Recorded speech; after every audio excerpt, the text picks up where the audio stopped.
sounds a bit of a cliche, but it's true. We are living in truly transformative times, and the discipline and practice of marketing has changed so much over the past few years, let alone the past 10 years, that what we do as marketers is so different. So one, there is a great need for education, and there's a hunger for information about everything that's new, because the customer or consumer is really in control now.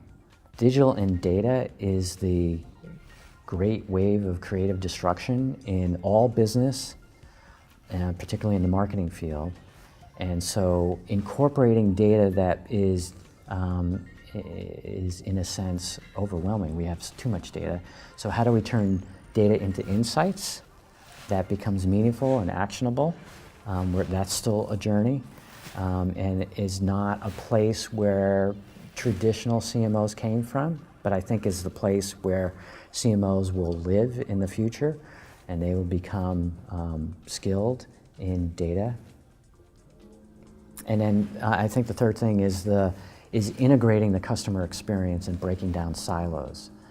So that's a lot for any one person to do. And so I kind of see CMOs today as it's almost a superhuman role, and certainly a lot of challenges surrounding it. The challenge is that organizations are siloed, customers are not.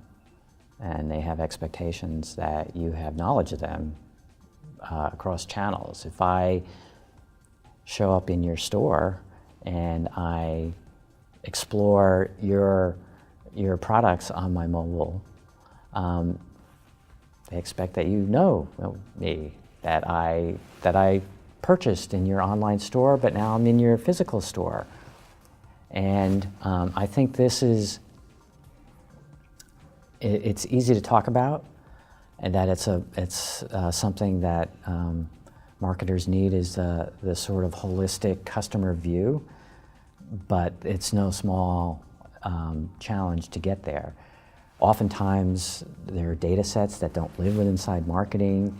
Customer service might not report to the marketing group. There might be a data and analytics group that holds all the data. And I think it's an opportunity, and perhaps even an obligation, for CMOs today to help break down the silos, to create a flexible, agile organization that is less about all these things need to report to me and I control them all, but I bring together people to solve common problems. And I think perhaps no senior leadership team member is more positioned to be able to do that other than the CMO, or certainly the CEO has the capability to do that.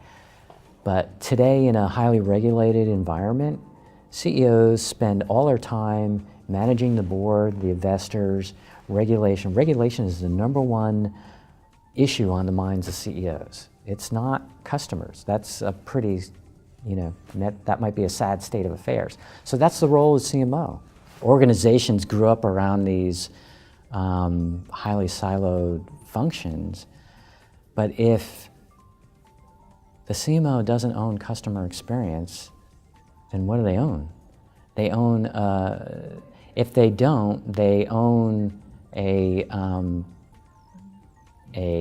distribution channel for marketing messages. And that is a very small part of the experience that customers will have, and probably the lowest form of influence that you can have over a customer's propensity to buy and be a repeat customer.